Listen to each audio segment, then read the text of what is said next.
그래서 특강 내용은 이제 피지컬 AI라는 키워드로 어떻게 지금 좀 산업이나 시대가 변하고 있고 얼만큼 기술이 나왔고, 그럼 우리는 이제 이 교육은 젠플레인을 거기서 어떤 위치를 가지고 있는지, 또 말씀드렸다시피 GPT 같은 거 많이들 쓰는데 어떻게 활용하면 좋을지 이런 팁을 좀 드리고 마무리하도록 하겠습니다. 네, 좀 전에 말씀드렸지만 선생님들 챗GPT 사용하시나요? 네, 저는 사용하고 있습니다. 회사에서도 쓰고 이제 저 개인적으로도 굉장히 많이 쓰는데요.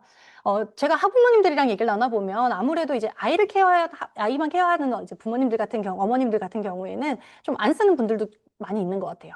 근데 직장에서는 이제, 작년도 이제 기사를 제가 가져온 건데, 10명 중 8명이 회사에서 챗GPT를 쓰고, 이제 26년도 와서는 더 많아졌겠죠. 대학생도 챗GPT 사용률 90%가 넘는다라고 합니다. 왜냐면 이제 아무래도 편리하기 때문에, 그리고 회사 같은 경우에는 이 효율적인 측면에서 이 AI 사용을 안 할 수가 없기 때문에 계속해서 제 생각에는 이 사용하는 추이는 점점 많아질 거고, 그에 따라서 이제 뭐 윤리적인 측면이라든지 도덕적인 측면에 대한 이야기들도 많이 나올 거라고 생각을 해요. AI는 뭐 챗GPT 같은 경우에는 컴퓨터나 앱 안에 들어있죠. 그래서 대규모 인공지능 언어 모델, 컴퓨터나 앱이 있어야지만 자기 역할을 할 수 있는 언어 모델인 거죠. 근데 제가 말씀드리고 싶은 이 다음 단계는 피지컬 AI라고 말씀을 드리고 싶고요. 혹시 관심 있는 선생님들은 최근에 이제 현대자동차에서 발표했던 아틀라스라는 로봇의 시연의 영상이 이제 가장 최근에 올라와 있는데요. 보시면 또 굉장히 재미있고, 아이들과도 이제 같이 보기도 굉장히 좋은 부분인 것 같아서 한번 참고해 보시면 좋을 것 같고요. 이 피지컬 AI라는 건 그럼 뭐냐? 몸을 가진 인공지능, 사람의 지능을 따라한 뇌를 가지고 있는데 얘가 몸도 가지고 있네 라고 생각하시면 되고요. 그래서 피지컬 AI는 몸이 있어야 되고 머리도 있어야 돼요. 사람이랑 똑같죠. 몸과 머리가 있어야 하는 구조입니다.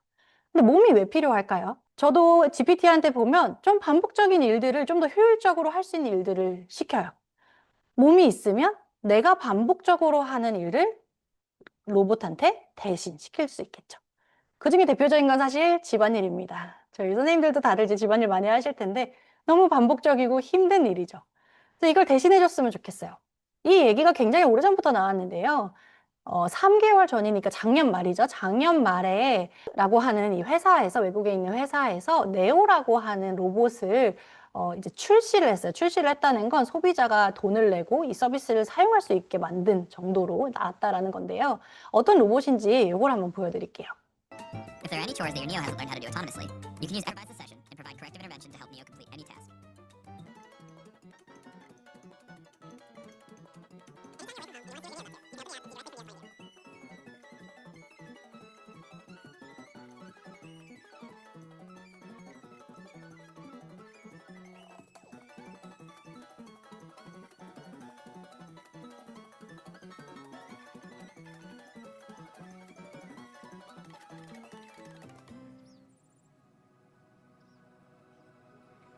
이 마지막 장면 너무 부럽지 않나요? 깨끗한 집에 그냥 들어와서 쉬는 모습. 이 로봇이 저도 이 개발 단계에서 이야기를 몇 번 들었었던 로봇인데요. 이게 이제 출시가 돼서 월 구독 형태로는 한국 돈으로 이제 한 70만 원 정도면 매월 이제 구독할 수 있고, 나 이걸 사고 싶다 하면 한 3천만 원 정도 되는 로봇이더라고요. 저는 굉장히 재미있다고 생각했어요. 이 집안일을 도와주는 로봇이 있으면 어떨까라고 생각을 했는데, 이제는 진짜로 경험해 볼 수 있는 시대가 되었어요. 뭐 인터넷에 이제 똑같이 EX 네오 이렇게 검색하시면 나오는데요. 댓글에 보면 굉장히 많은 또 의견들이 있어요. 이런 것도 한 번씩 그냥 훑어보시면 어떤 관점을 좀 만드시는 데 도움이 될 것 같습니다. 이건 제가 되게 공감이 가서 가져왔던 영상이지만 실제로 저희 이제 산업이나 현장에서는 뭐 AI, 피지컬 AI 굉장히 많이 사용하고 있고요. 제일 저에게 또 가까운 건 쿠팡이죠. 쿠팡 물류센터는 사람이 물건을 픽업하는 게 아니고 로봇이 자동적으로 픽업을 해서 패킹만 사람이 하는 구조로 지금 굉장히 효율적으로 돌아가고 있고요. 뭐 통역이나 영상, 의료 진단 영역에서도 AI가 굉장히 많이 사용되고 있는 추세입니다. 그래서 이제 사람들이 요새 또 많이 좀 걱정스럽거나 아니면 좀 공포심을 주는 이야기들이 많이 있는데요. 그럼 이제 AI 시대에 우리는 어떤 사람이 돼야 되냐, 이런 측면의 이야기들을 많이 하죠. 여기서는 이 AI가 많은 일들을 대신하고 있는 이 대신하는 과정에서 어떤 부분이 그렇게 대신하고 있는지를 한번 짚어보는 게 전 좋은 것 같아요. 아까 말씀드렸다시피 반복적으로 똑같이 계속해서 해야 하는 일들을 자동화하는 방향으로 가고 있어요.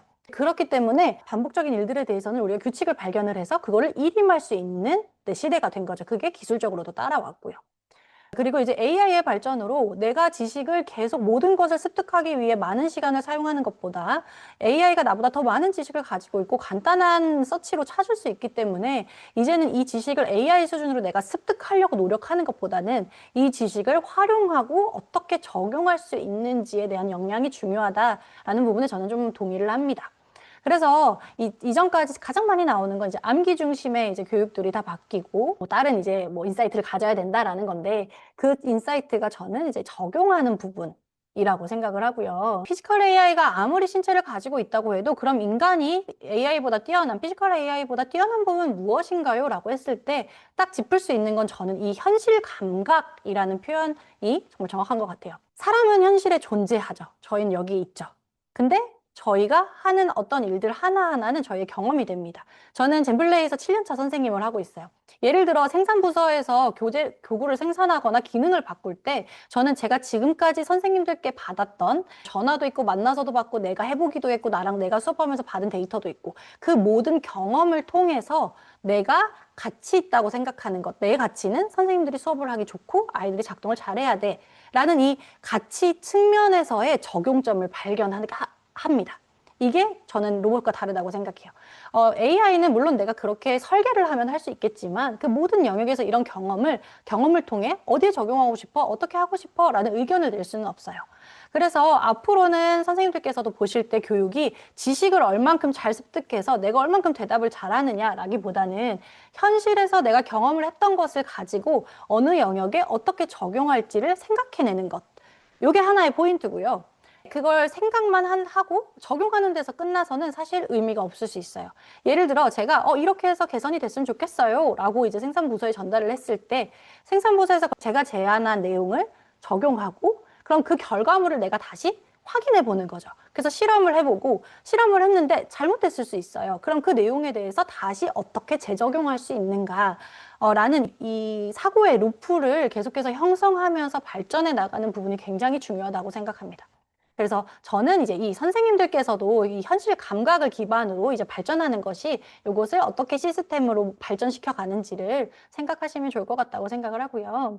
그래서 저희는 이제 블리스웍스 안에 젠플레이라는 프로그램이 있는데요. 블리스웍스 에듀에서 좀 추구하고 지향하는 바는 뭐냐면 아이들이 기술을 경험하되 학습적인 부분이 아니고 놀이로 경험할 수 있도록 프로그램을 구성합니다. 이건 저희가 초창기부터 가지고 있었던 모토고, 그리고 저는 개인적으로 저희 이제 젠플레이 프로그램을 참 좋아해서 그런 아이들이 활동할 수 있는 놀이, 기술을 활용해서 활동할 수 있는 놀이들을 참 잘 구성해 놓았다고 생각을 하는데요. 그게 시대가 변해도 저희는 교육이고 특히 유아 교육이 그 가장 파운데이션에 있는 교육이기 때문에 이 본질이 아예 바뀌지는 않는다는 거예요. 그래서 아이들이 놀이를 통해서 경험하고 그 경험 가운데 원리를 이해하고 습득하는 거. 그리고 이렇게 경험했던 것들을 어디로 적용해 볼 수 있을까라고 연결해 주는 게 이후에서 말하겠지만 선생님들의 역할이 또 필요할 거고요. 이 과정을 계속해서 반복하면 변화를 직접 만드는 주체로 성장할 수 있도록 돕는 교육이 되고 싶다라는 게 저희의 모토입니다. 말씀드린 것과 같은 내용인데요. 조금 더 자세히 들여다보자면 현실 감각, 우리가 현실에서 살면서 어디에 적용을 해볼까라고 하죠. 그러면 그 내가 찾았던 부분을 여기서는 이제 두 번째 핵심 부분을 조금 주의 깊게 봐주시면 좋을 것 같아요. 내가 생각했던 적용점이 있을 때 그 적용점을 실제로 내가 실험을 해보거나 시스템을 만들거나 해보려면 단순히 우리가 말하는 추상적인 언어로는 안 돼요. 예를 들어 그냥 이건 이제 제가 코딩할 때 많이 하는 얘기지만 컴퓨터한테 빨간색이라고 말하는 건 소용이 없죠. 빨간색에 해당하는 코드를 넣어줘야 되는 것처럼 이렇게 정해진 규칙 안에서 뭉뚱그려져 있는 생각을 내가 잘 전달할 수 있도록 이렇게 규칙과 시스템 안에서 만들어내는 게 컴퓨팅 사고력이라고 말씀을 드렸었어요.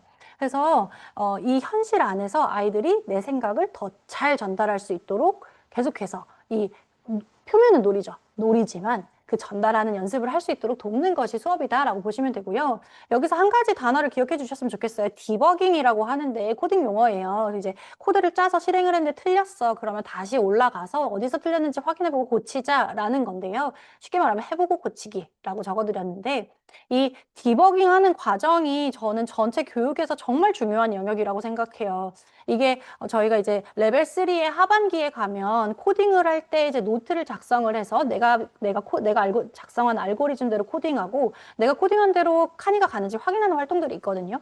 근데 아무래도 이 디버깅은 강조하기가 굉장히 어려운 부분이에요. 예를 들어 코딩은 내가 입력하면 해결되죠.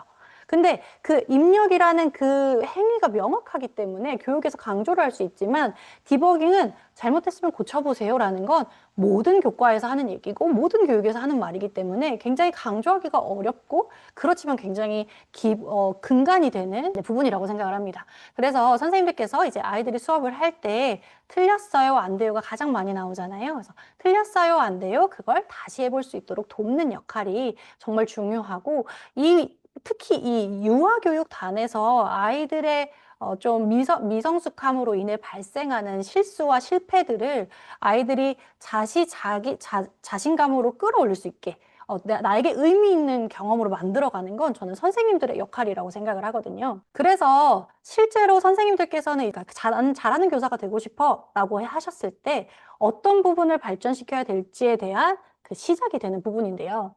주체적으로 발전할 수 있는 아이들로 성장하는 거를 지향한다고 했잖아요. 그래서 아이들이 스스로 적용점을 발견할 수 있도록, 그다음에 틀렸을 때 왜 틀렸는지, 어떻게 바꿔야 할지에 대한 답을 제시하시기보다는 질문을 통해서 유도하시고 질문을 통해서 이끌어 가시는 역할이 선생님의 역할이라고 생각을 합니다.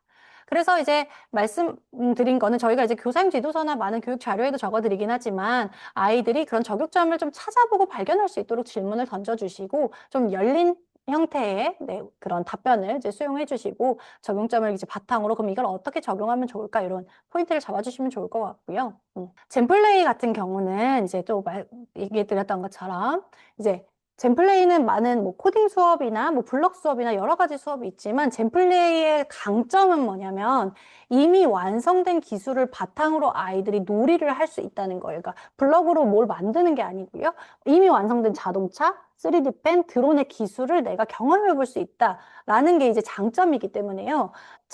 자율주행 자동차를 어디로, 어떻게 사용하면 좋을까? 3D 펜을 가지고 뭘 만들면 좋을까? 3D 펜 예시가 좀 전 좋긴 한데 3D 프린터가 나온 이후로도 이제 시간이 많이 흘렀죠.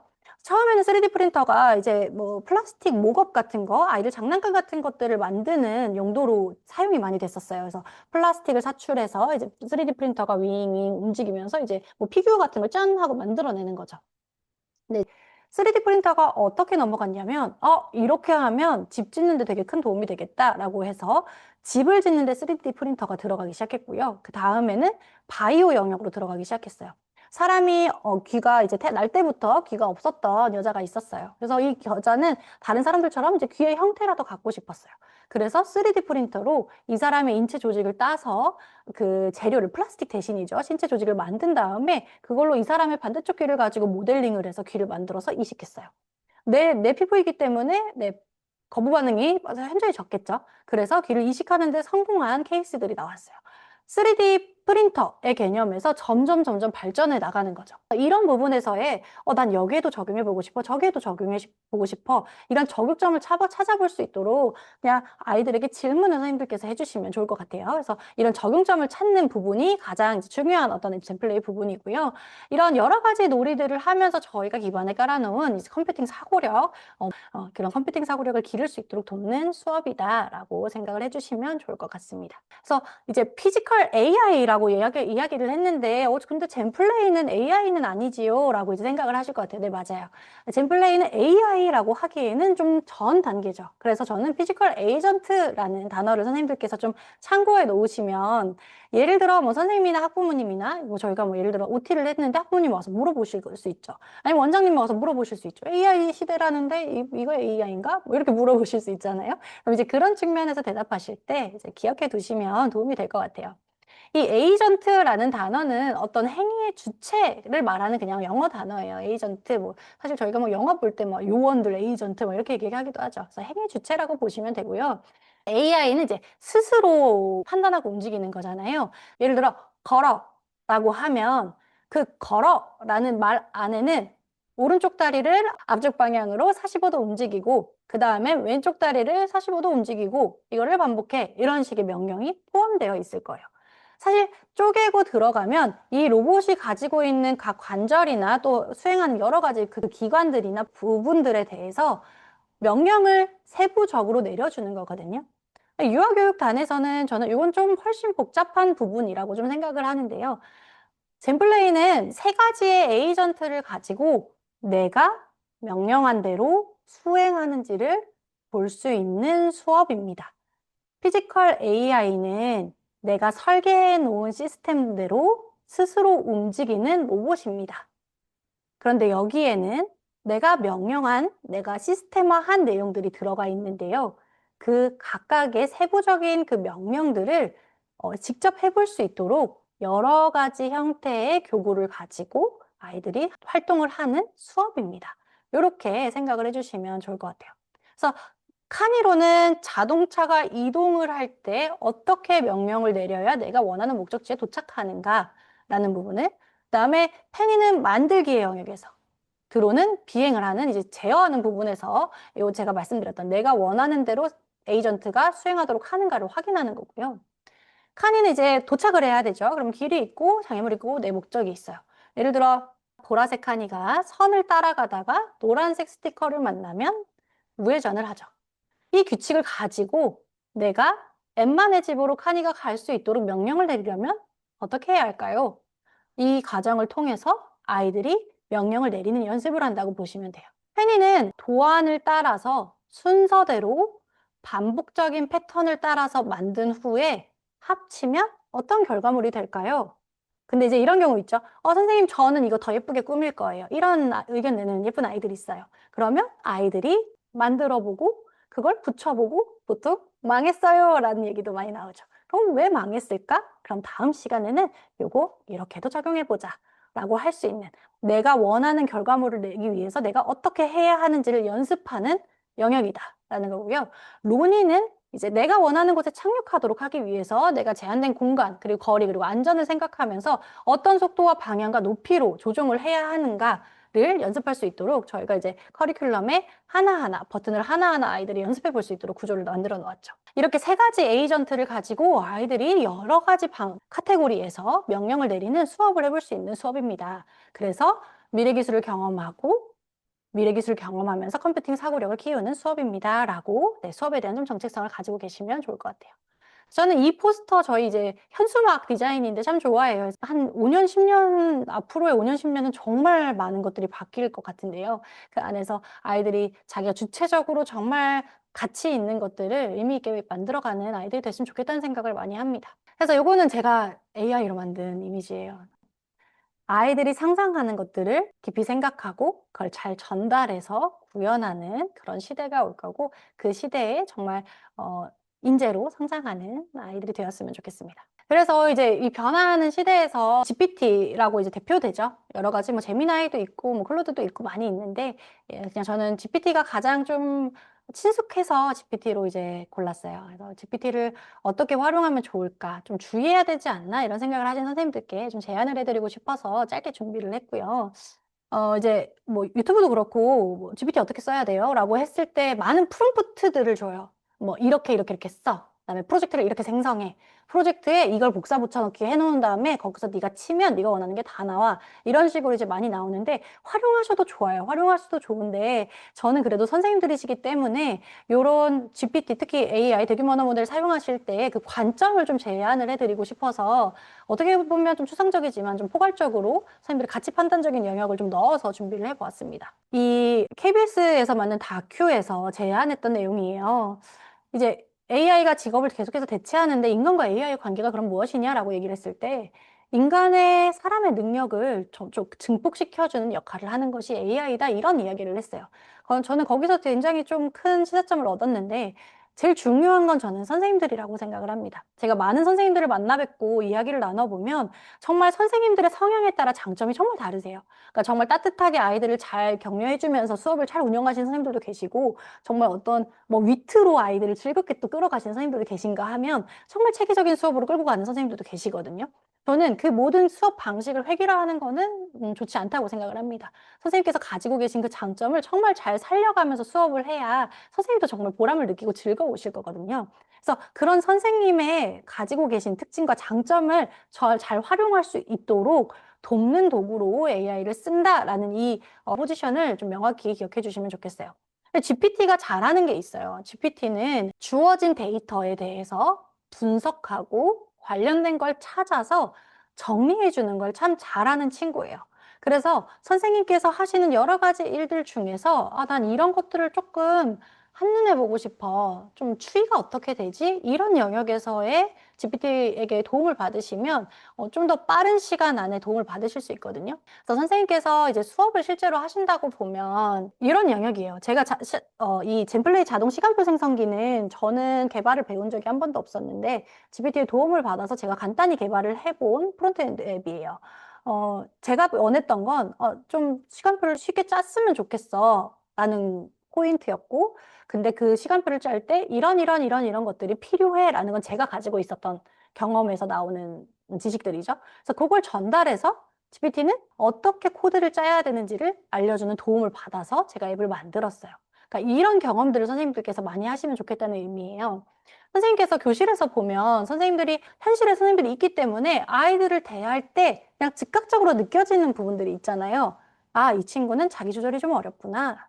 이 친구는 예를 들어 펜일을 할 때 예쁘게 하고 싶은 욕심이 너무 많아. 그러니까 이런 부분들이 선생님들이 느껴지는 것들이 있거든요.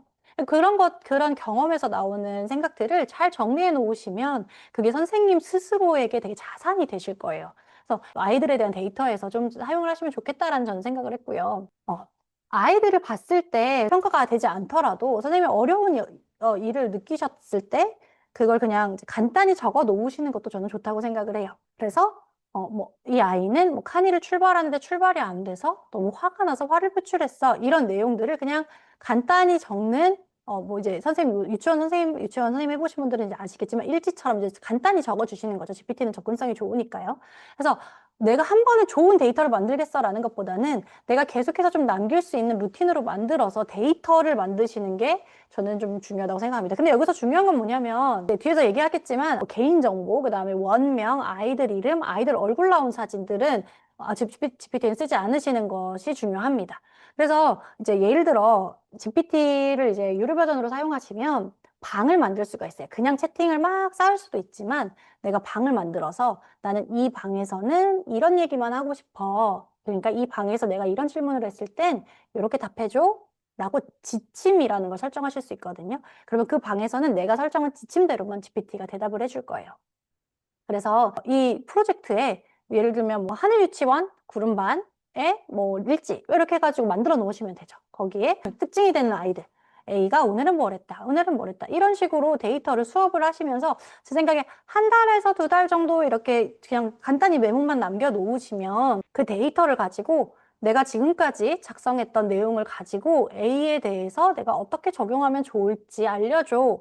라고 도움을 받으시는 거예요. 근데 이거는 얘가 말한 게 100% 옳지 않아요. 근데 내가 생각했던 것과 다른 관점을 제시해 줄 수 있는지, 그러면 그 중에서 내가 도입할 만한 부분이 있는지, 이런 것들을 소통하시는 도구로, 협업자로 사용하시는 거예요.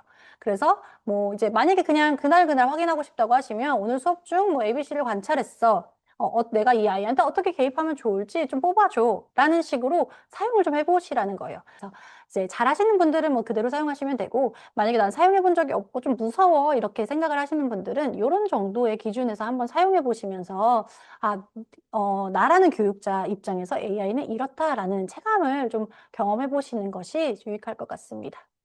아까 말씀드렸지만 GPT를 사용하실 때는 꼭 네, 개인정보에 대한 것들은 유의해 주시고, 교구나 안전에 대한 내용들은 사실 선생님들이나 저희가 더 잘 알고 있기 때문에, 그런 정보들은, GPT를 물어보시기보다는 저희 커뮤니티나 저희 담당자 쪽으로 확인을 해 주시는 게 명확하고요. 특히 이 부분, 그 교차 검증 같은 경우가 굉장히 중요한 부분이에요. GPT는 그 환영이라고, 할루시에이션이라고 해서 진짜가 아닌데 자기가 진짜로 믿고 대답을 하는 영역들이 있거든요. 그래서 그 정보를 구별해내는 것도 중요하기 때문에 이 측면을 항상 염두에 두시고 사용하신다면 저는 큰 문제가 되지 않을 거라고 생각은 합니다. 이제 마지막인데요. 제가 아까 말씀드렸다시피 이 유아교육에서는 저는 선생님들이 정말 중요한 역할을 하고 계시다고 생각하고 또 앞으로도 이런 선생님의 역할이 저는 필요하다고 또 중요하다고 생각을 합니다. 그래서 오늘 말씀드렸던 내용들을 바탕으로 나는 어떤 교사가 될까, 어떤 강사가 될까 이런 부분들을 고민해 보시는 시간이 되었으면 좋겠고 또 좀 도움이 되셨으면 좋겠다는 생각을 합니다.